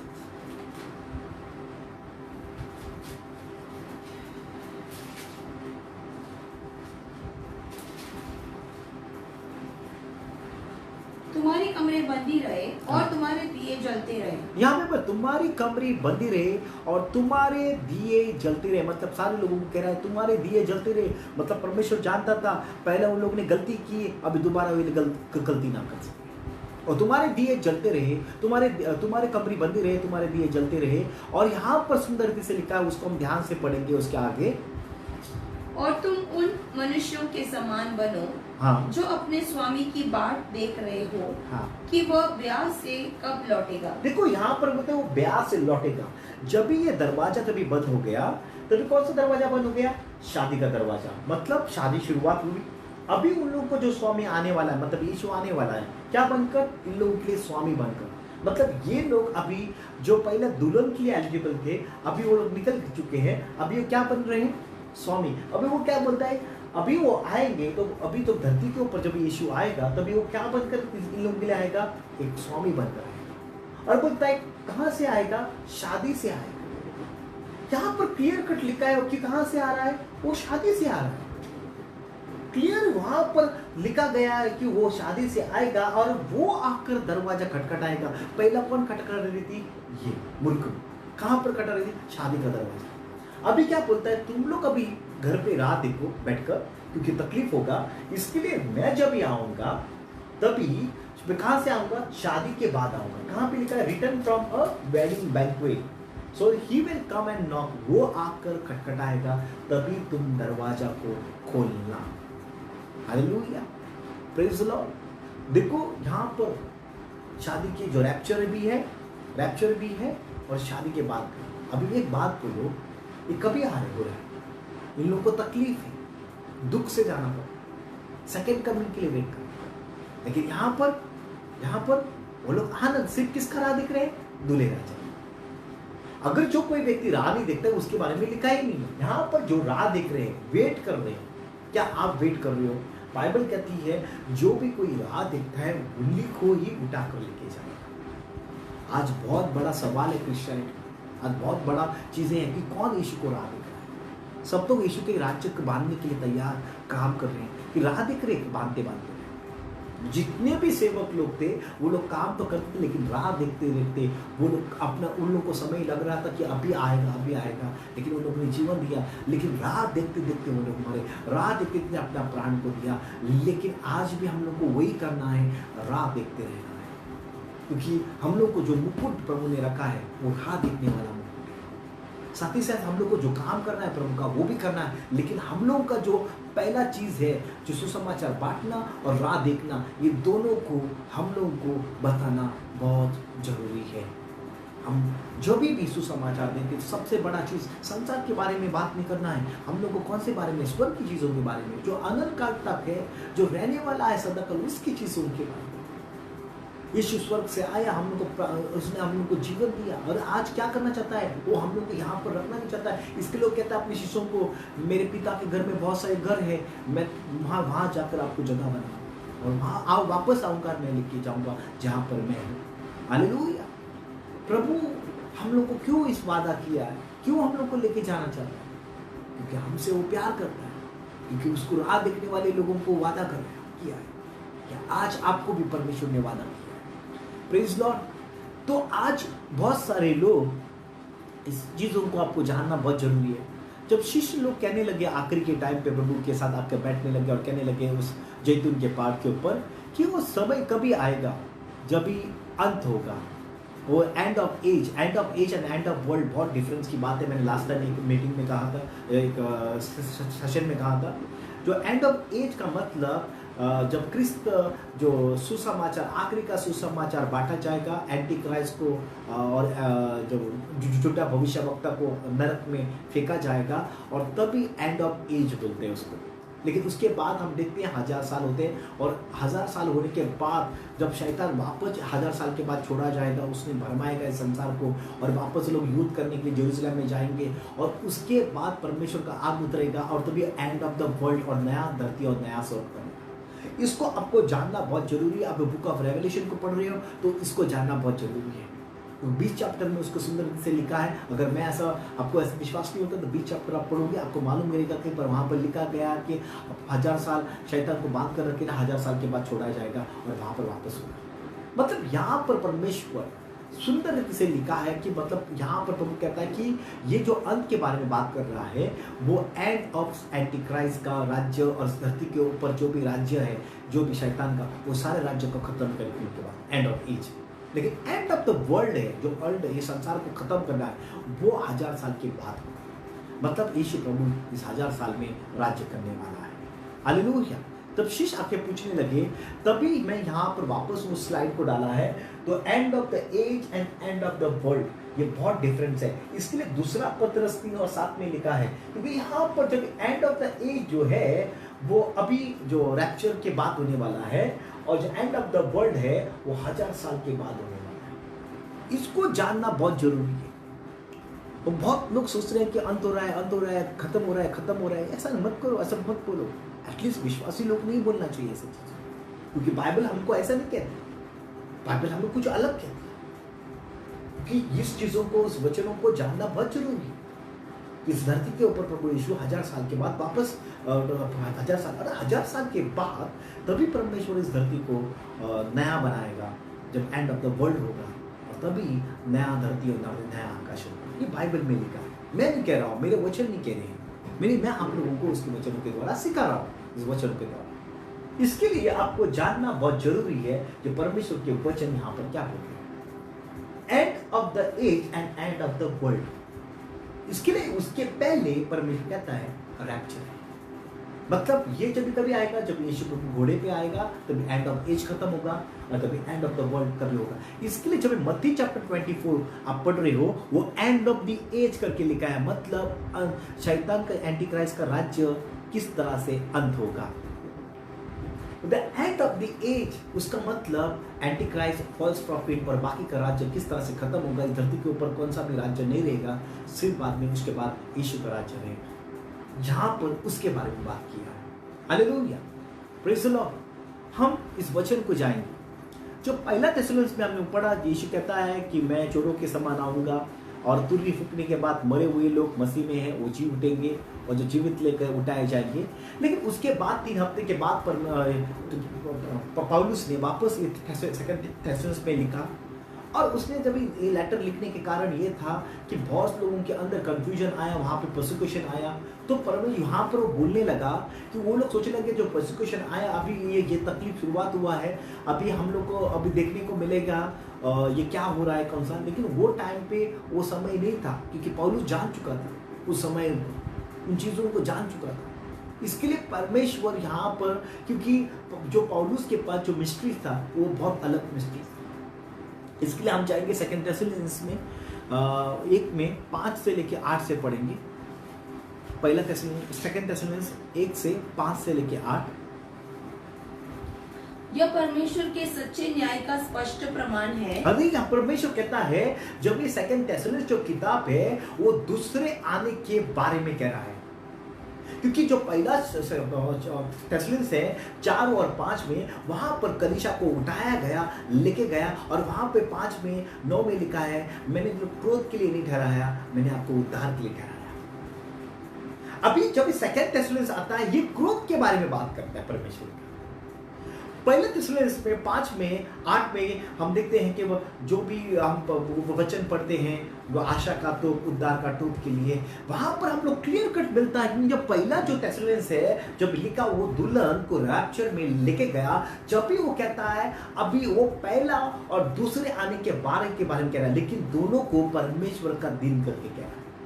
मतलब यीशु जो भी वादों के ऊपर आएगा वो भी परमेश्वर का दिन और यीशु प्रभु घोड़े पे आएगा वो भी परमेश्वर का दिन है।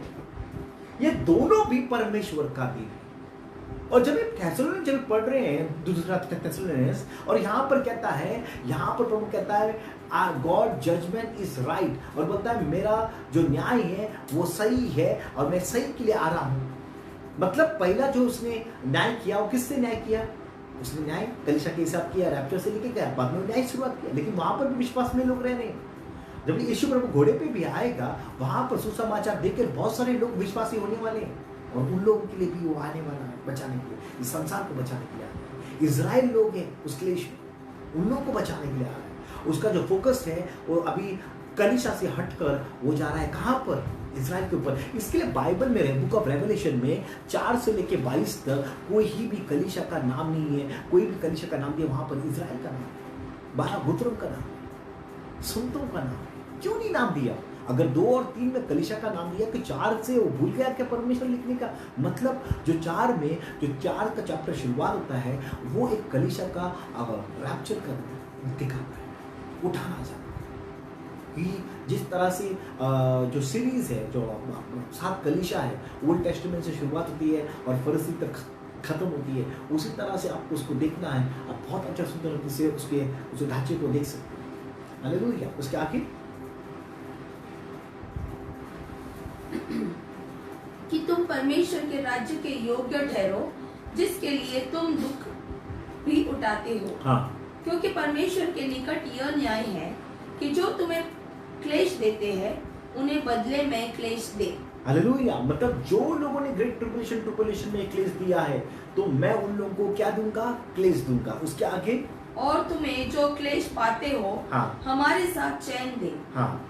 उस समय जबकि प्रभु यीशु अपने सामर्थी दूतों के साथ धधकती हुई आग में स्वर्ग से प्रकट होगा। देखो यहाँ पर धधकती हुई आग सामर्थ से आ रहा है, वो क्रोधित होकर आ रहा है, उसके आंख चमक रहे हैं, मतलब वो क्रोधित बनकर आ रहा है कि यहाँ पर धरती के ऊपर जब दुल्हन को लेके आते हैं तुरनी का आवता है, दुल्हन ऊपर जा रही है, लेकिन यहाँ पर सारे लोग देख रहे हैं वो धधकती आ रहा है। इसके लिए वो लोग देखा मत्ती 24:30 में वो छाती पीट रहे हैं, वो कह रहे हैं, मतलब जो सेकंड थिस्सलुनीक है वो किसके बारे में बात कर रहा है, उसको देखना है। देखो उसके आगे हम देखेंगे और जो परमेश्वर को नहीं पहचानते हाँ। और हमारे प्रभु यीशु के सुसमाचार को नहीं मानते उनसे पलटा लेगा। हालेलुया। उनसे क्या लेगा? पलटा लेगा। मतलब वो आकर वहां पर सारे लोगों को, मतलब ये भी परमेश्वर का दिन कहा है। और कभी लिख रहे हैं सेकंड थिस्सलुनीक मतलब परमेश्वर कहता है मेरा आना तय है। मालूम है, अगर आप 7 दिन के बारे में देखोगे, परमेश्वर ने हर एक दिन उसके भविष्यवाणी के रूप में लिया, लेकिन छठे दिन में किसको बनाया परमेश्वर ने? आदम को। और उसने किसको निकाला? पसली से उसने हवा को निकाला, उसके अंदर से। ओके, उसने पूरी हड्डियों को नहीं लिया, सिर्फ एक पसली ली। मतलब वो कलीसिया को किससे बनाएगा? सिर्फ हड्डी से। हालेलुया। मतलब आप वो पसली हो क्या? वो बहुत इंपॉर्टेंट। अगर आप पूरा, बाइबल कहती है कि आदम से सिर्फ पसली लेके उसने बनाया। आज भी परमेश्वर जो पसली से, वो आज क्या कर रहा है? उसकी कलीसिया को तैयार। और एक दिन परमपिता उसको प्रेजेंट करेगा अपने, कौन? अपनी पत्नी को। और पवित्र आत्मा को भेजकर आज वो पवित्र आत्मा उसकी दुल्हन को क्या कर रहा है? तैयार कर रहा है। हम सब जो दुल्हन है उसकी, हमको तैयार कर रहा है, कलीसिया को तैयार कर रहा है। और व्यक्ति, एक व्यक्ति नहीं, सब कलीसिया, जब हम सब मिलकर हैं, हम सब कलीसिया। और एक दिन जाके प्रेजेंट करेगा। देखो यहाँ पर अगर पहला आदम का और हवा का शादी पहला हुआ, और बाद में कौन आया? सांप आया। उसके पहले ही नहीं आया, शादी होने के बाद आया सांप। तो उसी प्रकार से जो यीशु प्रभु का दूसरा आदम है और जो हवा का शादी होगा, मतलब कौन? हवा, मतलब कलीसिया, ये यीशु का चर्च का शादी होगा, और उसके बाद ही एंटीक्राइस्ट आएगा। मतलब यहाँ पर क्लियर कट है। अगर पहला आदम और हवा का शादी होकर बाद में सांप आता है, बाद में शैतान आता है उनको ये करने के लिए, उसी तरह से दूसरा आदम का और दूसरा चर्च का शादी होगा, तभी वो एंटीक्राइस्ट आएगा। ये पैटर्न है, ये पैटर्न है, इसको समझना बहुत जरूरी है। इसके लिए परमेश्वर यशायाह 46 वचन 10 में कहता है, मैंने पहले से ही मेरा अंत मैंने लिखा है, प्राचीन काल से मैंने अंत की बातें कही हैं।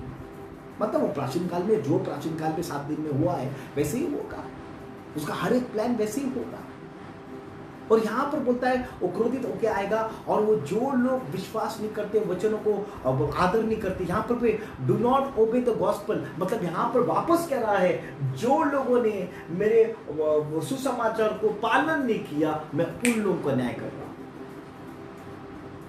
बोलता है यहाँ पर, जिसने do not obey the gospel of Lord Jesus. आप जाए किंग जेम्स वर्जन में पढ़ो, कृपया करके 8वां वचन पढ़ो, do not obey the gospel करके लिखा है।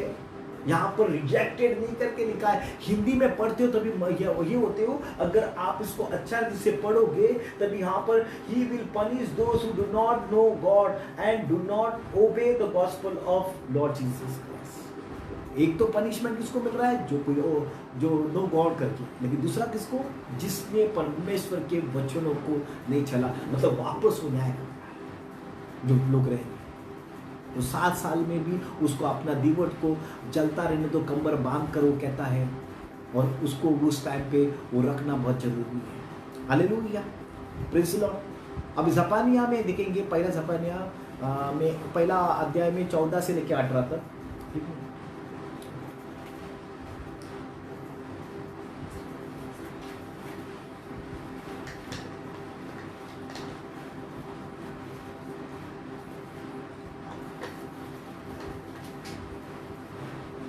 आखिरी का वचन हम पढ़ेंगे 14 से लेकर 18।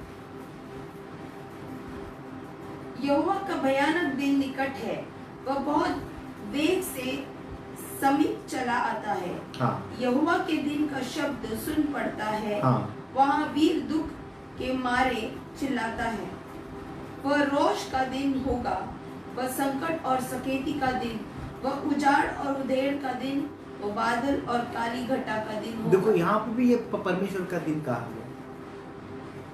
और सेकंड टेसलोनिकैंस में जब इस दूसरे अध्याय में हम पढ़ते हैं, तभी भी वहां पर कहता है परमेश्वर का दिन, और बोलता है, जो आपको बोलता है वहां पर लिखा गया है, जब एंटी क्राइस्ट आएगा वो मंदिर में, तभी वो कहता है, परमेश्वर कहता है वो दिन जब तक नहीं आएगा, जब तक दूसरा आना प्रभु का हो, मतलब वो दिन आएगा। मतलब पहली मोर जब तोड़ता है परमेश्वर, वो किसका है? पहली मोर तो एंटी क्राइस्ट की। और पहला मोर जो है, जो तोड़ रहा है, 7 मोर है, वो 28 क्रोध है, वो लिविट व्यवस्था में उसका क्लियर कट है जवाब है। इसके लिए ओल्ड टेस्टामेंट पढ़ना बहुत जरूरी है। अगर आपको उस 7 मोहरे, 7 सील, 7 सील, 7 मोहरे, 7 तुरियां, 7 गजरना और 7 पाटियां, ये कितना है? 28 है। और कहां लिखा है? लेवी व्यवस्था में लिखा है। और ये क्या है? परमेश्वर का क्रोध है बाइबल के। इसके लिए बाइबल कहती है तुझे मैंने आपको क्रोध के लिए नहीं ठहराया, तुम लोगों को मैंने उद्धार के लिए ठहराया। Hallelujah, praise the Lord. मतलब यहां पर परमेश्वर कह रहा है मैंने तुझे क्रोध के लिए नहीं ठहराया। मैं बारंबार लोगों को बोल रहा हूं, क्योंकि वो जो क्रोध है वो परमेश्वर के किसको ले आ रहा है? जो लोग परमेश्वर के वचन से नहीं चले। क्लियर कट लिखा है पहले 2 थेसलोनिकस में।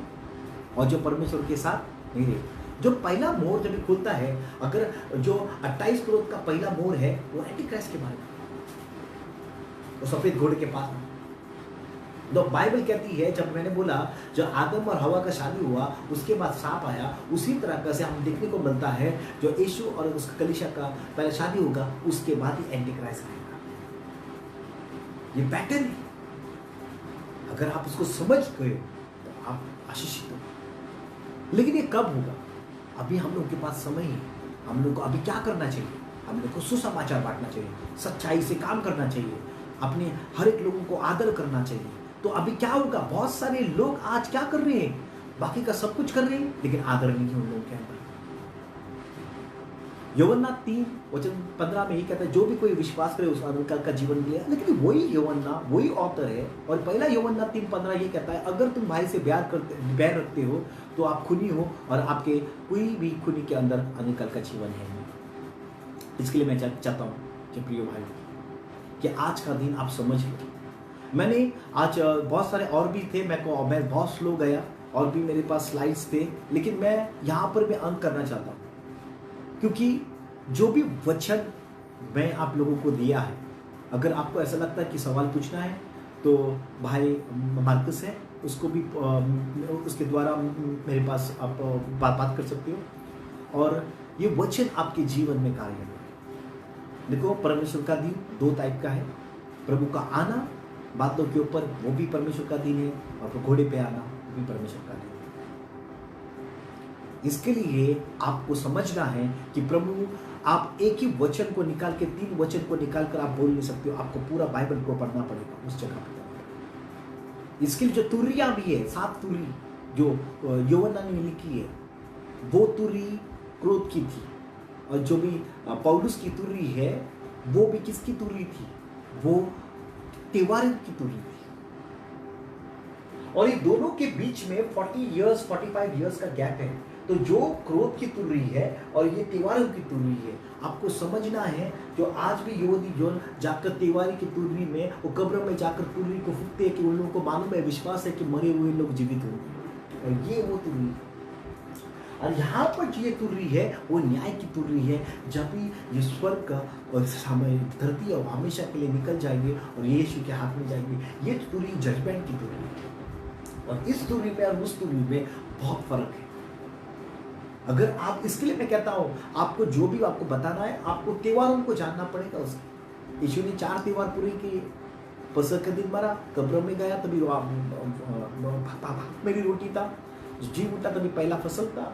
जब पेंटिकॉस्ट के दिन हुआ तभी उन लोगों को थोड़ा मिली थी जहाँ पे उनका हार्वेस्ट थी। तो 4 त्योहार पूरे किए, 3 त्योहार पूरे नहीं किए यीशु ने। तुरली, न्याय प्रायश्चित का दिन और तंबू, ये 3 आपको जानना है। ये त्योहारों ये तुरली के बारे में अगर आप नहीं समझ रहे हो तो ये जो गैप है उसको अंडरस्टैंड करना, ये कोई नहीं बताता। अगर परमेश्वर ने अगर पौलुस को रिवील की थी तो बाद में इसको यूहन्ना को उसने पूरा, जब भी वो पूरा रीति से खोलकर दिखाया परमेश्वर। मतलब ये जो तुरी, ये शादी की तुरी थी, वो थी न्याय की तुरी। देखो, 7 तुरी न्याय की है। तो आज भी प्रभु आपसे बात करना चाहता है। क्या आप प्रभु के लिए न्याय से अपना हृदय को देना चाहते हो? मैं आपके लिए प्रार्थना करना चाहता हूँ। प्रभु, मैं धन्यवाद करता हूँ प्रभु, जितने लोग लाइव देख रहे हैं प्रभु यीशु राजा, प्रभु सभी लोगों को तू आशीष कर। और मैं प्रार्थना करता हूँ प्रभु, हर एक व्यक्ति को प्रभु तू आशीष कर। और इस समय पे प्रभु, जो ही फाउंडेशन है प्रभु, तो उसको भी प्रभु तू आशीष कर प्रभु यीशु। मैं प्रार्थना करता हूँ इसके द्वारा अच्छे अच्छे सेवक लोग आकर प्रभु प्रचार करें, लोगों का लाइफ चेंज हो जाए प्रभु। और मैं विश्वास करता हूँ जितने भी लोग देख रहे हैं इस समय प्रभु, उन लोगों का जीवन को प्रभु नया रीति से कर दे। आज इसी समय पे मैं प्रभु और सारे लोगों को धन्यवाद देना चाहता हूँ प्रभु, जो अपने हृदय को खोल रहे हैं प्रभु, आपको नया रीति से ले रहे हैं प्रभु। और उन लोगों को प्रभु उस दिन के लिए आपका प्रभु जब भी तो आएगा दुल्हन को लेने के लिए, उन लोगों को दुल्हन के रूप में ऐसा ले ले प्रभु शिवाजी। तभी तुर्री का आवाज आएगा। अगर वो लोग जब भी हम प्रार्थना करते हैं वो मसीह में रहने के लिए हमें प्रार्थना करते हैं, जो इसके लिए मसीह में मरे हैं वो वो उठेंगे, और जो मसीह में आत्मिक रीति से चल रहे हैं वो लोग जी उठाए, उन लोग को उठाया जाएगा। इसके लिए मैं प्रार्थना करता हूँ जितने भी लोग हैं प्रभु उन लोग को रैप्चर के लिए तैयार कर। अगर वो कोई भी मिस होता है तो भी प्रभु आपके प्रभु उस क्लेश में प्रभु आपका नाम को लेके हर एक वचनों को लेके जाने के लिए प्रभु आप उन लोगों को सहायता कर और वो विजेता के साथ लौट जाए। प्रभु आपने अगर चुना है उस व्यक्ति को तो आप उसको कोई भी छीन नहीं सकता आपके हाथों से, क्योंकि आपने उसको आपका पंखों के तले रखा है। मैं विश्वास करता हूँ इन सारे लोग जितने लोग देख रहे हैं उन लोगों के जीवन में महान कार्य कर यीशु मसीह के नाम से आमीन। मैं थैंक यू कहना चाहता हूँ मार्कस टेकी का, और thank you very much brother. आप प्रभु आपको बहुत इस्तेमाल करें, और मैं ये विश्वास करता हूँ आपके, मैं टैडी को भी थैंक यू कहना चाहता हूँ।